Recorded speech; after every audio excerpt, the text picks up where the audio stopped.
Hi friends, welcome back to my channel. ఈరోజు మీకు ఈ సీరియల్లో ఏం జరిగిందో తెలుసుకోవాలి అనుకుంటున్నారా? అయితే వెంటనే మనం సీరియల్లోకి వెళ్ళిపోదాం. ఇక వినాయకుడి పూజనైతే చాలా బాగా పూర్తి చేస్తారు. అందరూ కూడా భోజనాల దగ్గర కూర్చుంటారు. కానీ అక్కడ అప్పు కనిపించదు. అప్పు కనిపించకపోవడంతో కావ్య, అమ్మా అప్పు ఏంటమ్మా కనిపించటం లేదు అని అడగడంతో, అది బయట ఎక్కడో ఉంటుందిలేవే, నేను పిలుస్తాను అని కనకం మాట్లాడుతూ ఉంటే, అమ్మా నేనెళ్ళి అప్పుని తీసుకొస్తాను అని కావ్య వెళ్ళబోతుంటే, ఆగవే, ఇక్కడ ఇంత పని ఉంచుకొని నువ్వెళ్ళి అప్పుని పిలుస్తావా? ఇంకేమీ లేదు, మీ అత్తగారు మళ్ళీ నీ మీద సీరియస్ అవుతుంది, నేనెళ్ళి పిలుచుకొస్తాను అని చెప్పి ఇంకా అప్పుని పిలవటానికి కనకమైతే బయటకు వెళ్తుంది.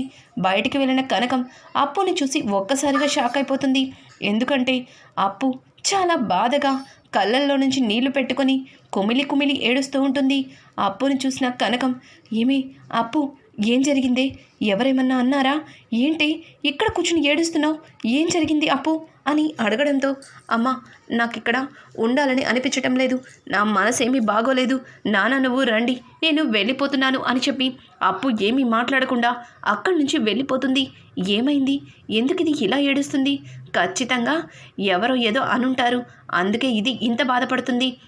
ఇంకేముంటుంది, ఉంటారుగా కోతిమూక, ఆ కోతిమూకతో గొడవ పడి ఉంటుంది అని చెప్పి ఇక కనకమైతే అప్పు ఏడవడానికి కొంచెం లైట్ తీసుకుంటుంది.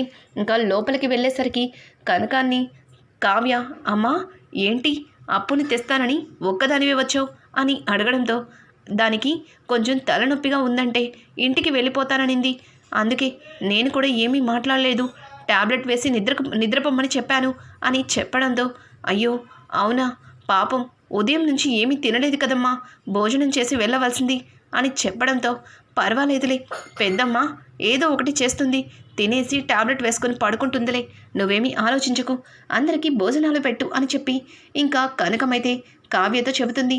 అలా కావ్య అందరికీ భోజనాలు వడ్డిస్తూ ఉంటుంది. ఇంతలో కళ్యాణ్ అయితే అటు ఇటు చూస్తూ ఉంటాడు. కళ్యాణ్ పక్కనున్న అనామిక, కళ్యాణ్ ఏంటి అటు ఇటు చూస్తున్నారు? నేను ఇక్కడే ఉన్నాను కదా అని అనడంతో, అది కాదు, ఇక్కడ బ్రో ఉండాలి కదా, బ్రో లేడేంటా అని చూస్తున్నాను అని చెప్పి ఇక కళ్యాణ్ అయితే అనామికతో చెప్పడంతో, అనామిక, కళ్యాణ్ గారు నేను ఇక్కడే ఉన్నాను, పక్కన నన్ను పెట్టుకొని ఎప్పుడు బ్రో బ్రో అని చెప్పి ఆ అమ్మాయి వెంట పడతారేంటి? అసలు మీరు నన్ను ప్రేమిస్తున్నారా తనని ప్రేమిస్తున్నారా అని చెప్పి అనామిక అయితే కళ్యాణ్ని అడిగేస్తుంది. ఒక్కసారిగా కళ్యాణ్ అనామిక అడిగిన మాటకి షాక్ అయిపోతాడు. అనామిక గారు ఏం మాట్లాడుతున్నారు? నేను మిమ్మల్ని ప్రేమిస్తున్నాను, బ్రో నా ఫ్రెండ్ మాత్రమే, మీకు ఇదేంటి ఇలా మాట్లాడుతున్నారు? ఇలా అర్థం చేసుకుంటారా మీరు అని చెప్పి ఇక కళ్యాణ్ అయితే కోపంగా అక్కడి నుంచి లేచి లోపలికి వెళ్ళిపోతాడు. కళ్యాణ్ అలా వెళ్ళిపోవడంతో ఒక్కసారిగా అనామిక షాక్ అయిపోతుంది. అలాగే మిగతా అందరూ కూడా కళ్యాణ్ని ఆశ్చర్యంగా చూస్తారు.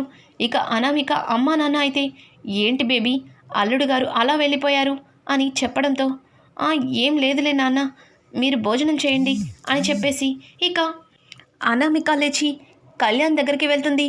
అప్పటికే కళ్యాణ్ అప్పు కోసం బయటంతా వెతుకుతాడు. కానీ అప్పు ఎక్కడ కనిపించకపోయేసరికి ఇక అప్పు ఇంటికి వెళ్ళిపోయిందని నిర్ణయించుకొని అప్పు కోసం కళ్యాణ్ ఇంటికైతే వెళ్తాడు. అలా కళ్యాణ్ వెళ్తూ ఉంటే అనామిక కళ్యాణ్ అని పిలుస్తున్నా సరే పట్టించుకోకుండా కళ్యాణ్ వెళ్ళిపోతాడు. ఏంటి ఏంటి కవి గారు, నేను పిలుస్తుంటే పట్టించుకోకుండా వెళ్ళిపోతున్నారు, నాకంటే ఆ అప్పునే ఎక్కువైపోయిందా అని చెప్పి అనామిక తన మనసులో అనుకుని ఇక లోపలికైతే వస్తుంది. మొత్తం భోజనాలన్నీ పూర్తవుతాయి. అందరూ కూడా ఎవరిళ్ళకి వాళ్ళు ఇక బయలుదేరతామన్నట్లుగా మాట్లాడుకుంటూ ఉంటారు. ఇంకా కావ్య కూడా అందరూ భోజనాలు పూర్తయినయ్యి అందరూ వెళ్ళిపోయిన తర్వాత, ఆయన ఏం రాశారో ఆ చిట్టీలో చూస్తాను, నా కోసం ఏం రాసి ఉంటారు అని కావ్య అయితే తన మనసులో అనుకుంటూ ఉంటుంది. ఇక భోజనాలు మొత్తం పూర్తయిన తర్వాత ఎవరిళ్ళకి వాళ్ళైతే వెళ్ళిపోతారు.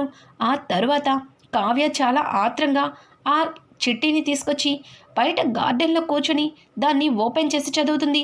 అది చదివిన కావ్యకి ఒక్కసారిగా దిమ్మ తిరిగిపోతుంది. అందులో ఉన్న ఒక్కొక్క లైను చదువుతూ ఉంటే కావ్య కళ్ళల్లో నుంచి తనకి తెలియకుండానే కన్నీళ్లు ఆగకుండా వచ్చేస్తూ ఉంటాయి.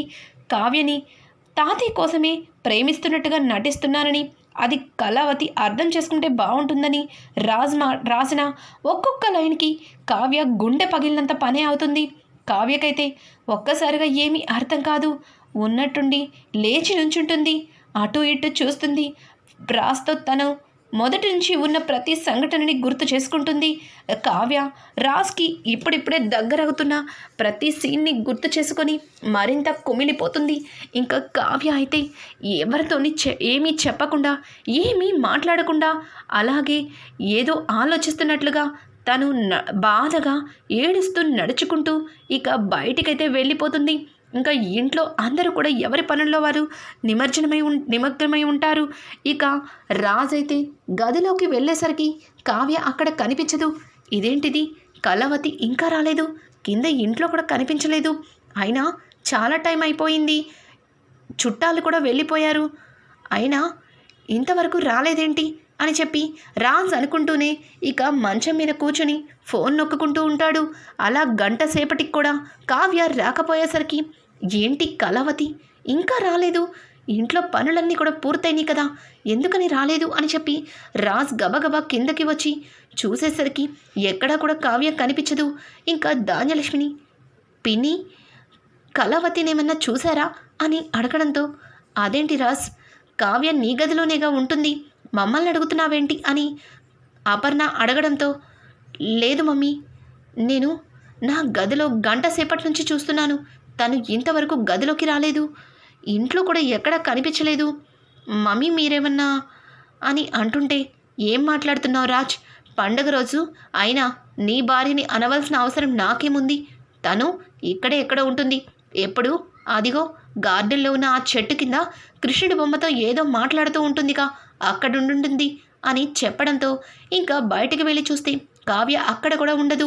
అలాగే ధాన్యలక్ష్మి అయితే స్టోర్ రూమ్లో కూడా చూస్తుంది, కానీ కావ్య ఎక్కడ కనిపించదు. ఇంకా కావ్య కనిపించలేదని రాజ్ కంగారుగా వచ్చి అపర్ణతో చెప్తాడు. ఇంతలో అక్కడికి మిగతా కుటుంబ సభ్యులు కూడా వస్తారు.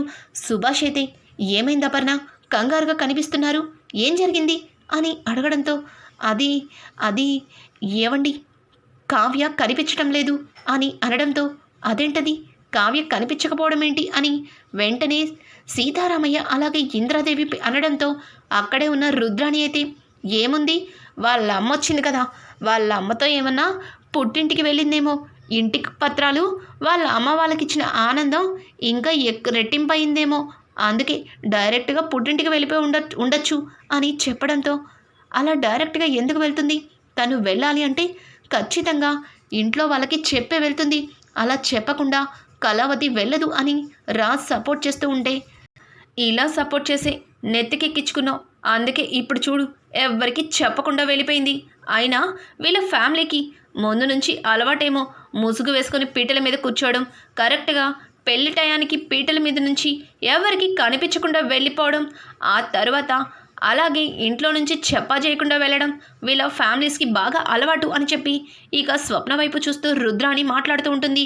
అత్త, జరిగిపోయిన వాటి గురించి ఇప్పుడు అనవసరం, కళావతి ఎక్కడికి వెళ్ళిందో దాని గురించి ఆలోచించండి అని అనుకుంటూ బాధపడుతూ ఉండగా ఇంతలో కళ్యాణ్ అయితే హడావుడిగా ఇంటికి వస్తాడు.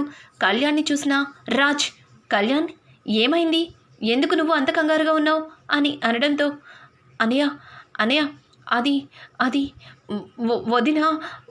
వదినని కొంతమంది రౌడీలు కిడ్నాప్ చేశారనయ్య, నేను అప్పటికి వదిన్ని కాపాడడానికి చాలా ప్రయత్నించాను, చాలా వరకు వెంబడించాను, కానీ వదిన నాకెక్కడ కనిపించలేదన్నయ్య, నాకెందుకో కంగారుగా ఉంది, అందుకే నీకు చెప్దామని ఇమీడియట్లీ వచ్చాను, ఎన్నిసార్లు ఫోన్ చేసినా నీ ఫోన్ నాట్ రీచబుల్ అని చెప్పి ఇక కళ్యాణ్ చెప్పడంతో రాజ్ ఒక్కసారిగా అక్కడికక్కడే కుప్పగూలిపోతాడు.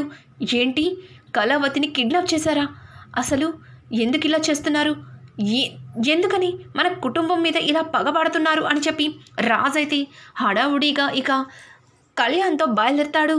రే కళ్యాణ్, నువ్వు ఆ కిడ్నాపర్స్ వెహికల్ నెంబర్ చూసావా, నీకు గుర్తుందా అని అనడంతో గుర్తుందన్నయ్య, గుర్తుంది, ఆ వెహికల్ నెంబర్ అని చెప్పి ఇక కళ్యాణ్ అయితే రాజ్కి చెప్పడంతో ఇమీడియట్లీ కళ్యాణ్ రాజ్ ఇద్దరు కూడా హడావుడిగా బయలుదేరుతారు.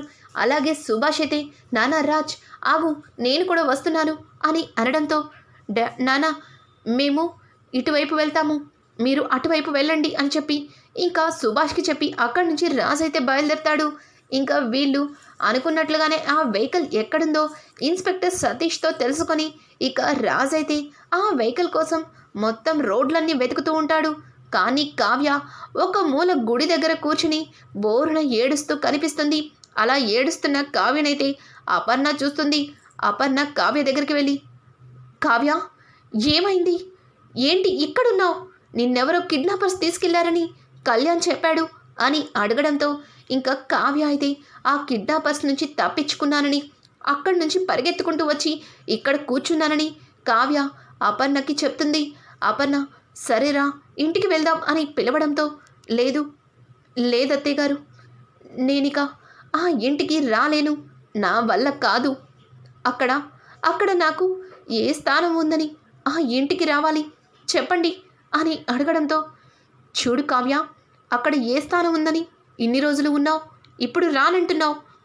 నాకు ఇష్టం లేకపోయినా నీ భర్త నిన్ను బాగానే చూసుకుంటున్నాడు కదా, రాజ్ నిన్ను భార్యగా అంగీకరించాడు కదా, కానీ ఎందుకిప్పుడు రానని మొండికేస్తున్నావు అని అడగడంతో అది ఒక్కసారి మీరే మీ అబ్బాయి రాసిన ఈ చిట్టీని చూడండి అని చెప్పి ఇంకా కావ్య అయితే ఆ చిట్టీని అపర్ణకి ఇస్తుంది. అపర్ణ ఆ చిట్టి చూసి ఒక్కసారిగా షాక్ అయిపోతుంది. చూడు, ఇదేనా నీ వ్యక్తిత్వం, ఇదేనా నీ సహనం, ఇదేనా నీ పట్టుదల, నాతో ఎలా మాట్లాడతావు, అసలు నువ్వేనా ఇంత దిగజారిపోయింది, అసలు నీ భర్త ప్రేమని గెలుచుకోవడానికి నువ్వు చేస్తున్న ప్రయత్నాల్లో ఓడిపోయానని నిర్ణయించుకున్నావా, అయితే ఇక నీ భర్తని నువ్వే వదిలేసుకుంటున్నావా చెప్పు, ఇదేనా ఈ అపర్ణాదేవి కోడలిగా నువ్వు చేసే పని అని చెప్పి ఒక్కసారిగా అపర్ణ కావ్యకి చెయ్యొత్తనిస్తున్నట్టుగా మాట్లాడడంతో కావ్య షాక్ అయిపోతుంది. అత్తయ్య గారు అని అనడంతో అవును అత్తయ్య గారినే చెప్తున్నాను, ఇలాగేనా నీ భర్తని నీ ప్రేమతో తన మనసును గెలుచుకోవడం ఇదేనా అని చెప్పి అపర్ణ మాట్లాడడంతో ఒక్కసారిగా కావ్య అయితే బోరున ఏడుస్తూ ఇంకా రాజ్ని హక్ చేసుకుంటుంది. రాజ్ అపర్ణని హక్ చేసుకుంటుంది.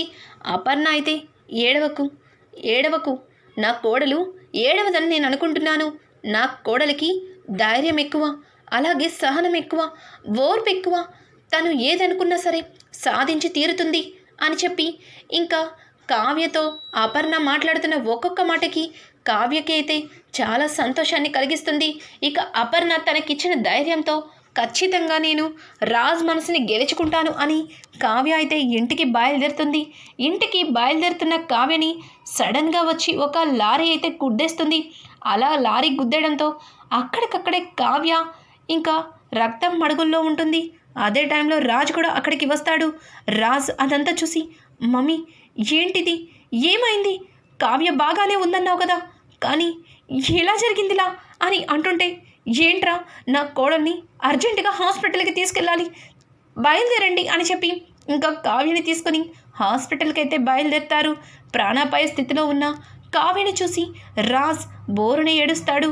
రాజ్ అలా ఏడుస్తూ ఉంటే అపర్ణ ఎందుకు ఏడుస్తున్నావు, నీకెలాగో అక్కర్లేదు కదా, తన కోసం ఎందుకు బాధపడుతున్నావు, మొదటి నుంచి చెప్తానే ఉన్నాను, తన మనసులో ఆశలు రేపకు, తను నీ మీద ఆశల్ని పెంచుకునేలా చెయ్యకు, ఆడపిల్ల జీవితంతో ఆడుకోకు అని చెప్తానే ఉన్నాను, కానీ చూసావుగా ఏం జరిగిందో, నువ్వు చేసిన పొరపాటు వల్ల ఎంత పెద్ద అనర్థం జరిగిందో చూసావుగా, ఇప్పుడు నా కోడలు నాకు కావాలి, ఎలా తెస్తావో తీసుకురా అని చెప్పి అపర్ణాదేవి అయితే రాజ్ని పట్టుకొని నిలదీస్తుండి.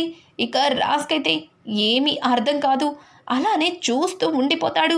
ప్రాణాపాయ స్థితిలో ఉన్న కావ్య రాజ్ కోసం మళ్ళీ బ్రతికి వస్తుందా, లేకపోతే రాజ్ తనని ప్రేమించట్లేదు అన్న బాధతో కన్ను మూస్తుందా, అసలు ఈ కథ ఎటువైపు మలుపు తిరుగుతుంది? రానున్న ఎపిసోడ్స్ మరింత ఇంట్రెస్టింగ్గా మారబోతున్నాయి. ఈ వీడియో కనుక మీకు నచ్చినట్టయితే లైక్ చేసి సబ్స్క్రైబ్ చేసుకోవడం మాత్రం మర్చిపోకండి. Thanks for watching. Hi friends, welcome back to my channel.